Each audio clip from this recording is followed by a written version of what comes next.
Why not? Welcome to The Real Deal with Neil. What we're going to talk about today is, you know them, you maybe don't like them, but they're market makers.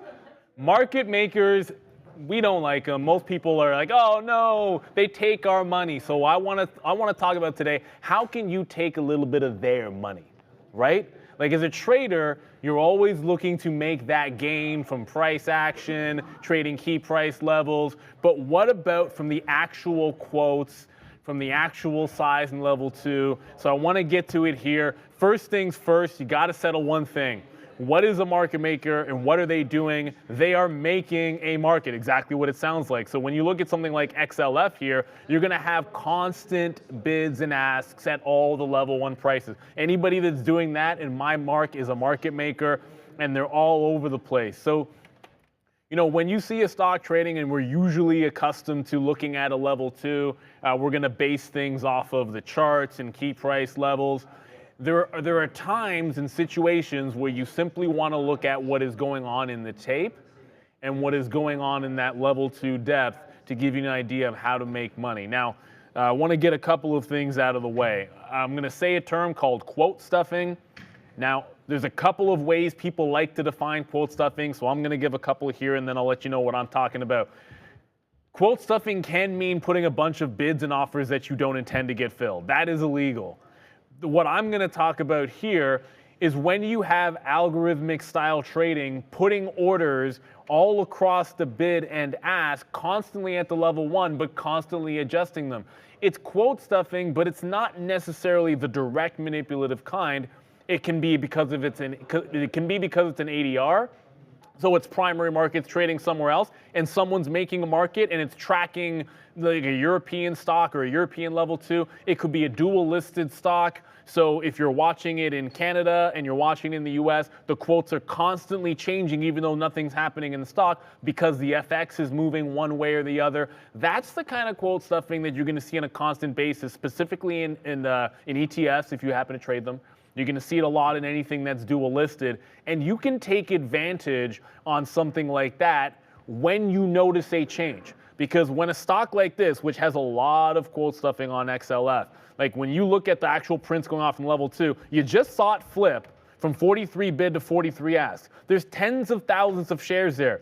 You can rewind this when you're watching it. Look at that tape. Did you see tens of thousands of shares go off when it filled? No, because most of it is pulling and it's getting pulled, it's getting put back in. All you're seeing is a static look. A fraction of that is getting hit. What you want to look for when you get to a key price level is, instead of people not taking fills, all that order flow not getting filled in, you want to note when the fills are actually happening. When is that level getting wiped and the size is actually going off? And more importantly, at a key price level, if you notice that happening at a key price level, that can indicate a little bit of somebody getting caught off guard. An example sometimes can happen at the open, but I want you to note this little volume spike at the bottom. Volume at the open, big. Here, let's do this here. Volume at the open, obviously going to be the biggest candle of the day. That's going to be right off of that open. There's this volume spike at the bottom. So what you'll see in a situation like that is get all your quote stuffing, then somewhere at the bottom, a big actual fill takes place. It jams to the upside here, immediate reversal, some relief comes in, and then it holds the bottom. That's the kind of reversal indicator I'm looking for. You typically don't want to get caught trading around a price, trying to pick a bottom for a scalp trade if there aren't real fills going off. So you've got to be looking at that tape at that key level to see when it goes from, look at my big bid ask and no one's getting those fills, to, oh baby, they just got everything they can eat at that price level. Time to take my shot.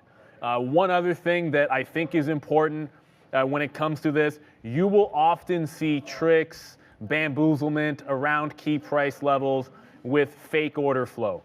So when you're looking at actual market depth, I'm just going to throw Apple up here because it'll do a better example than XLF of demonstrating that. Maybe that's even too fast. I'll go Rivian. I want something which will show you like level 1, level 2 depth. So the top of the bid ask here is always going to show you the best bid, the best ask, all that good stuff. Be very wary of size orders that if they become the level 1, They can be sitting behind here. Like if I were to see a big order sitting down at like 18.59, oh goodness, there's a big buyer in Rivian. Let's go, let's go. If somebody gets to the level 1 price and that order disappears, I don't care what I think of that level. It could be a buy level that I like. I'm assuming that is a fake size order. The only time I care about a big size order, which is good if it happens on one gateway, because it usually means it's kind of unsophisticated. They're not really breaking up that order flow. I want to see that taking fills at the level 1. I want to see it appearing. Gets filled once, it comes back again. I want to see it get filled for a little bit, come back and take it for more. That's what you want to see. It's the same way in XLF. I'm looking for when they actually leave their orders in and get swiped instead of all that pushing and pulling of that order flow. It's really, really important when you're looking at size on the level 2 to ensure that that person is intending to take the fill. Now, one of the best ways, I've said this before, one of the best ways to do this is to actually filter if you want to. You can have 2 time and sales. One can filter for bigger order flow. That can help. I like seeing all the prints, and I tend to have more than one level 2 if I have the opportunity to.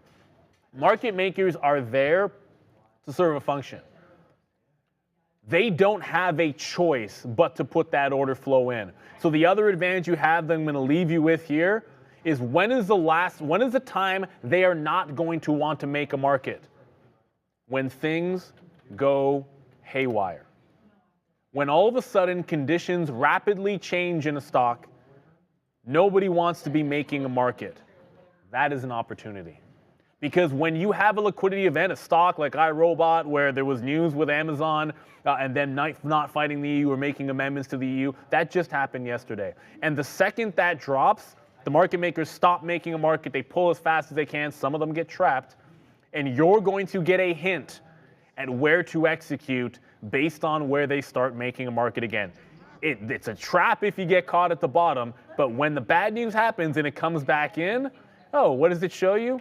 Okay, it showed you a bit of a bid up at that 33. That's fine, made a fresh low, but this is the key. Right in here, this is where it started bouncing. Bidders came in at 31.5 to about 32.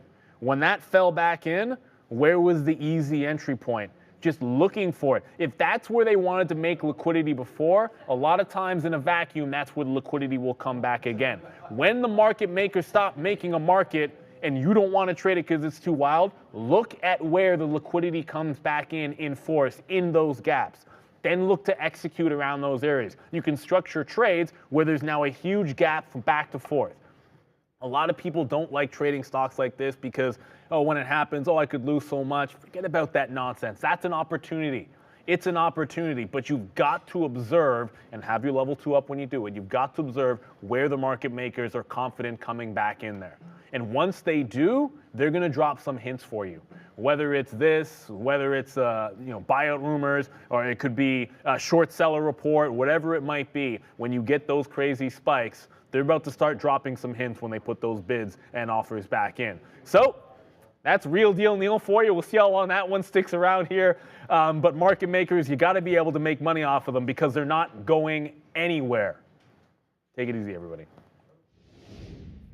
Thank you very